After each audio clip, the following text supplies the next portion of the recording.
안녕하세요. 저는 성경 속에 감춰져 있는 하나님의 비밀이 되신 예수 그리스도에 관한 신비의 말씀을 전하는 영마루입니다. 오늘은 구약 성경 사사기 4장 21절 한 구절 말씀 속에 기록되어 있는 말뚝이 꽤 뚫고 땅에 박힌이라는 제목의 말씀을 통하여 성령 하나님께서 우리에게 가르쳐 주시는 말씀의 깨달음의 은혜를 받고자 합니다. 그럼 4장 21절 본문 말씀을 열도록 하겠습니다. 그가 곤비하여 깊이 잠든지라 헤벨의 아내 야엘이 장막 말뚝을 취하고 손에 방망이를 들고 그에게로 가만히 가서 말뚝을 그 살적에 박으며 말뚝이 꽤 뚫고 땅에 박히니 시스라가 기절하여 죽으니라. 자, 그러면은 오늘 본문 말씀을 풀어보겠습니다. 그가 곤비하여 기록되어 있는데 여기에 그가 누구냐? 야빈의 군대 장관 시스라를 가리킵니다. 시스라는 사탄의 상징입니다. 곤비하다는 것은 전쟁에서 전투를 벌여가지고 탈진 상태에 아무 힘이 없이 기진맥진한 상태다 이겁니다. 다불산에서 패해가지고 야엘이라는 여자 집을 찾아올 때에 기진맥진한 상태로 걸어온 겁니다. 성경에 보면은 시스라가 도보로 걸어왔다고 기록되어 있습니다. 성경이 가리키는 곤비한 것이 뭐냐? 마태복음 12장 43절 말씀해 보면은 더러운 귀신이 사람에게서 나갔을 때에 물 없는 곳으로 다니며 쉬기를 구하되 얻지 못하고, 자 보세요. 사탄이 성령 받은 사람을 만나면은 영적 전투를 벌였기 때문에 기진맥진하게 됩니다. 여기에 야빈의 군대 장관은 사탄을 가리킨 것이고 드보라와 바락은 하나님을 믿는 우리 성령받은 신앙인들을 보여준 겁니다. 자 보세요. 더러운 귀신이 사람에게서 나갔을 때에 물 없는 곳으로 다니며, 성경이 가리키는 물이 뭡니까? 말씀입니다. 그럼 보세요. 사탄은 누굴 만나야 실수가 있느냐? 사람의 마음속에 물의 실체가 된 성령으로 깨달은 말씀 가지고 있는 사람들 속에는 들어가지 못하기 때문에 사탄이 물을 없는 곳으로 찾아다닌다는 것은 말씀을 깨닫지 못하는 사람을 찾아다닌다 이 원리입니다. 물 없는 곳으로 다니며 쉬기를 구하되, 그러면 사탄이 자기가 평안함을 누리고 쉴 수 있는 곳이 어디냐? 성령의 말씀이 없는 사람의 마음속에서 사탄이 쉴 것이라 이 원리인 것입니다. 그럼 보세요.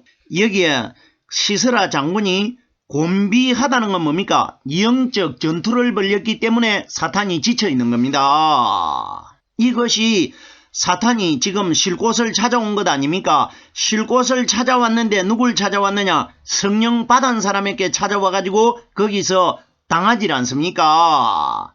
여기에 야엘이라는 이 여자 속에 엄청난 하나님의 신비적인 비밀이 숨겨져 있습니다. 우리들은 오늘날 이 사건들을 어떻게 알고 있느냐? 아무 뜻도 모르고 여자가 장막에 말뚝을 빼가지고 방망이를 가지고 시스라 장군 이마에다가 박아가지고 기절시켰다. 이건 모르는 사람 누가 있습니까? 성경에 말씀이 버젓하게 기록이 되어 있는데 하나님이 성경에 이런 단순한 원리, 죄를 가지고 있는 사람들이 깨달을 수 있도록 말씀이 성경에 기록되어 있겠습니까? 결단코 이런 원리 아닙니다. 그가 곤비하여 깊이 잠든지라 헤벨의 아내 야엘이, 자 보세요. 여기에 헤벨이라는 사람은 야엘의 남편입니다. 여기에 헤벨이 누구를 가리키느냐? 마리아 남편 되는 요셉을 가리킵니다. 이건 어디까지나 상징적인 이야기입니다. 말씀을 이 방향으로 깨달아야 이 말씀을 풀 수가 있습니다. 요셉과 연관이 되어야 우리 예수님과 이 말씀이 연관이 된단 말입니다. 그럼 보세요. 헤벨이 마리아의 남편이 되면은 여기에 그 아내 야엘은 누구를 가리키느냐? 마리아를 보여주고 있는 겁니다. 마리아를. 자, 보세요. 이 사람이 미디안 땅에서 나와가지고 어디에 함께 붙어 사느냐? 이스라엘 백성들이 살고 있는 야곱의 네 번째 아들이 되는 유다 지파에 속해가지고 헤벨과 헤벨의 아내가 거기에 붙어서 삽니다. 자, 그럼 보십시오. 왜 성경이 이렇게 기록되어 있고 제가 이걸 설명을 하느냐 하면은 헤벨이 유다 지파에 붙어가지고 살았다는 것은 우리 예수님이 유다 지파 사람이 되는 요셉과 마리아 몸속에서 태어날 것을 여기서 보여주는 겁니다. 자, 보세요. 미디안 땅에서 나온 겐 족속인 헤벨과 야엘이 유다 지파에 속해가지고 거기에 함께 붙어 생활했다는 것은 유다 지파에서 태어나실 예수님을 우리에게 가리키고 있단 말입니다. 자, 보십시오. 가브리엘 천사가 마태복음 1장 20절에 보면은 요셉에게 나타나가지고 요셉아 이렇게 부르지 않고 다윗의 자손 요셉아 이렇게 부릅니다. 이건 무슨 이야기냐? 다윗의 자손 요셉은 다윗이 유다지파 사람이기 때문에 요셉도 유다지파 사람이라 이겁니다. 그럼 보세요. 여기에 헤벨의 아내 야엘 두 사람이 부부가 유다지파에 속해가지고 삽니다. 그럼 결론적으로 이건 우리에게 뭘 가리키느냐? 요셉도 유다지파 사람이고 마리아도 유다지파 사람이라 이겁니다. 이걸 우리에게 하나님이 말씀해 주시는 것입니다. 헤벨의 아내라고 하는데 하나님께서 요셉에게 어떤 말을 했느냐? 네 아내 데려오기를 두려워하지 말라고 했습니다. 그럼 여기에 헤벨은 다윗의 자손 요셉을 가리킨 것이고 아내 야엘은 정확하게 마리아를 미리 보여주고 있는 겁니다. 요셉과 마리아의 사건입니다. 자, 보십시오. 헤벨의 아내 야엘이 장막, 말뚝을 취하고 하는데 성경이 가리키는 장막이 뭐냐? 장막은 예수 그리스도를 가리킵니다. 여기에 시스라는 사탄의 상징 아닙니까? 그러면 오늘날 이 땅에서 여자가 되는 우리 예수 그리스도의 신부들은 우리 마음속에 무엇을 취해야 사탄을 이길 수가 있느냐? 우리 마음속에 장막 대신 성령께서 우리에게 가르쳐 주시고 깨닫게 해주시는 이 말씀을 취해야 우리가 사탄의 머리를 상하게 할 수 있다. 이 원리를 우리에게 가르치는 것입니다. 자, 보세요. 장막이 오순절날 이 땅에 임하신 성령을 가리켜 장막이라고 합니다. 가브리엘 천사가 누가복음 1장 35절 말씀해 보면은 마리아에게 어떤 말을 하느냐? 하나님의 능력이 너를 덮으리니 이렇게 말씀해 주십니다. 결론이 뭡니까? 성령의 말씀이 마리아 마음속을 보호할 것이라 이 원리 아닙니까? 그럼 보세요. 덮는다는 것이 뭡니까? 장막 아닙니까? 장막이 덮는 것 아닙니까? 그럼 결론적으로 여기에 장막이 뭐냐? 말씀이 육신이 되신 분이 우리 예수님이십니다. 그러면 예수님은 말씀이기 때문에 말씀이 우리를 덮을 것이라 이걸 장막이라고 합니다. 보호하는 것을 장막이라고 합니다. 자, 보십시오. 장막이 예수 그리스도이고 성령이 가리키는 말씀이라는 것을 어떻게 우리가 깨달을 수가 있느냐? 고린도후서 5장 1절 말씀해 보면은 만일 땅에 있는 우리의 장막집이 무너지면 하나님께서 지으신 집 곧 손으로 지은 것이 아니요 하늘에 있는 영원한 집이 우리에게 있는 줄 아노니 이렇게 기록이 되어 있습니다. 자, 보십시오. 땅에 있는 우리의 장막은 손으로 지었다고 합니다. 이건 뭐냐? 이 땅에서 흙으로 만들어진 사람들은 하나님이 손으로 지었습니다. 근데 보세요. 하나님의 손으로 짓지 않는 집이 있는데 손으로 짓지 않는 집이 뭐냐? 부활하신 그리스도입니다. 자, 보세요.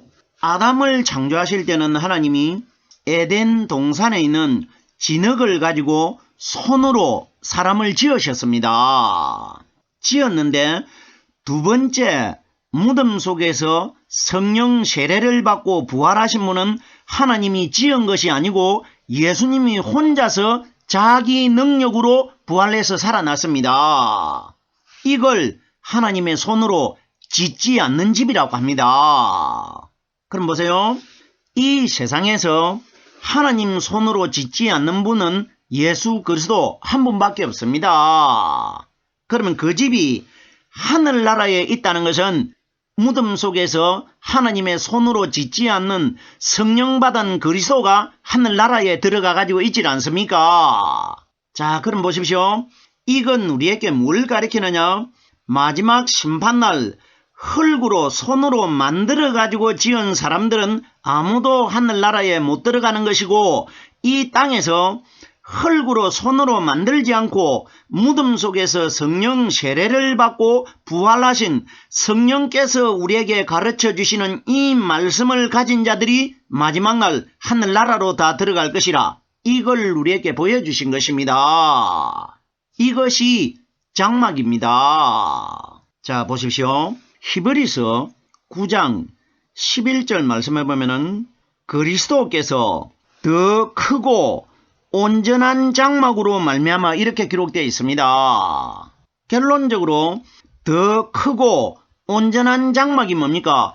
더 크고 온전한 장막이 있다는 것은 온전한 장막보다 적은 장막이 있는데, 적은 장막은 율법의 예수님이시고 더 크고 온전한 장막은 무덤 속에 부활하신 그리스도입니다. 자, 그럼 여기에 장막이 부활하신 그리스도를 가리킵니다. 우리가 어떤 천막에 있는 지주대를 빼가지고 말뚝을 빼가지고 시세라를 주겠다, 이런 이야기 결단코 아닙니다. 예수님과 연관이 되지 않으면 이 말씀들은 우리 신앙인들과 관계가 없는 내용이 되어버립니다. 말뚝을 취하고 하는데 성경이 가리키는 말뚝이 뭡니까? 부활하신 그리스도를 가리킵니다. 모세가 만든 성막에 보면은 놋 말뚝이 많이 사용됐습니다. 말뚝의 원리를 잘 깨달아 보십시오. 말뚝은 땅에도 박히고 바깥에도 노출되어 있습니다. 땅으로 들어간 말뚝은 무덤 속에 땅 속에 장사되신 율법의 예수님을 가리키고, 바깥에 노출되어 있는 말뚝은 무덤 속에 죽어 계시다가 바깥으로 부활하실 그리스도를 가리킵니다. 자, 보세요. 말뚝은 박았다가 뽑을 수가 있습니다. 왜? 처음에 박았기 때문에 뽑을 수가 있는 것 아닙니까? 말뚝이 박혔다가 뽑혀지는 원리가 뭐냐? 말뚝이신 예수님이 무덤 땅속으로 들어갔다가 3일날 바깥으로 뽑혀 나올 것이라, 이 원리라 말입니다. 여기에 말뚝이 정확하게 무덤 속에 부활하실 그리스도를 가리킨 것입니다. 그럼 여기에 장막도 그리스도이고 말뚝도 그리스도이고, 그럼 결론적으로 그리스도는 말씀 아닙니까? 성경에 기록되어 있는 하나님의 말씀을 우리에게 하나님이 비유적으로 말씀해 주시는 것입니다. 자, 보세요. 말뚝이 유다지파에서 태어나실 예수 그리스도라는 것이 성경에 어디에 증거하고 있느냐? 스가랴 10장 4절 말씀해 보면은 모퉁이의 돌이 말뚝이 그에게서 나와서, 잡으세요.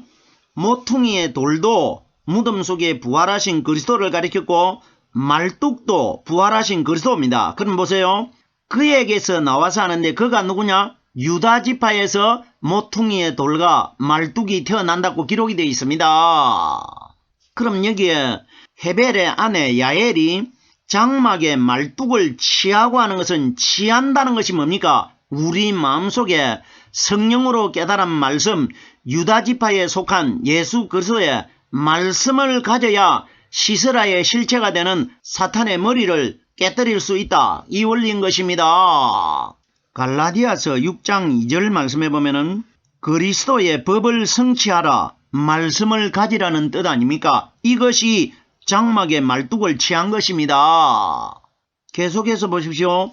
에베소서 6장 13절에도 보면은 하나님의 전신갑주를 취하라. 하나님의 전신갑주가 뭡니까? 사탄을 이길 수 있는 성령의 말씀을 취하라. 이것이 하나님의 전신갑주입니다. 장막 말뚝을 취하고 손에 방망이를 들고 우리가 생각할 때는 어떤 여자가 장막에 있는 말뚝을 뽑아가지고 오른손에는 방망이를 들고 왼손에는 말뚝을 가지고 들어와가지고 이마에다가 박아버렸다. 이런 원리로 깨달으면 성경 못 풉니다. 그런 이야기 아닙니다. 자 보세요. 성경이 가리키는 손이 뭡니까? 그러면 하나님께서 왜 이렇게 이 말씀들을 단어를 이렇게 한 단어 한 단어 구체적으로 이렇게 기록했습니까? 그만 야엘이라는 여자가 시스라를 죽였더라. 이렇게 기록해도 되는데 말씀이 굉장히 단어가 구체적으로 기록되어 있단 말입니다.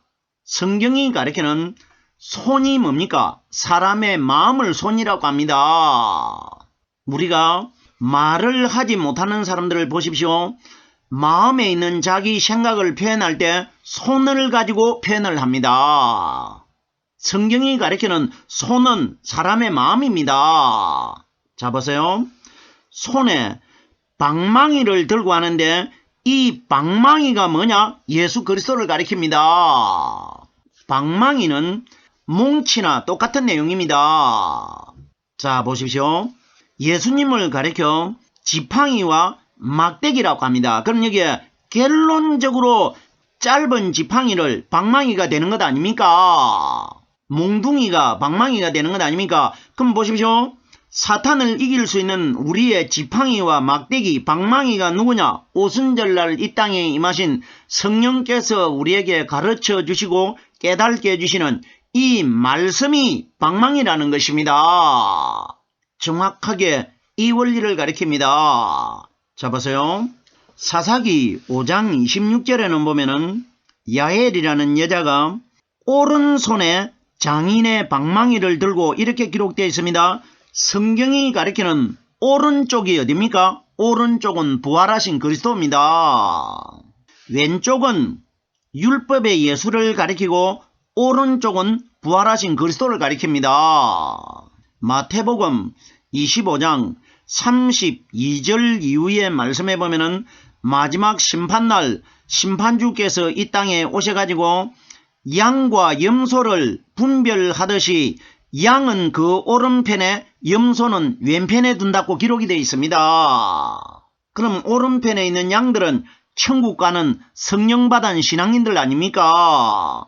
그럼 여기에 손에 방망이를 들고 하는 것은 사람의 마음속에 사탄을 이길 수 있는 성령의 말씀을 가졌다. 이걸 방망이를 들고 이렇게 기록되어 있는 겁니다. 결단코 이것 사람 죽이는 사건 아닙니다. 그에게로 가만히 가서 야엘이 시스라 장군이 깊이 잠들어 있는 자기 방으로 가만히 들어갔다 이겁니다.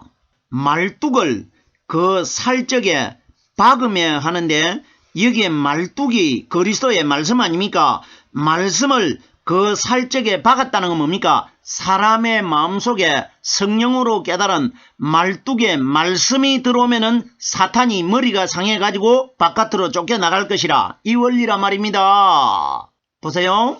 그 시스라가 잠들어 있는 집이 뭡니까? 성경이 가리키는 집은 사람을 가리킨 것입니다.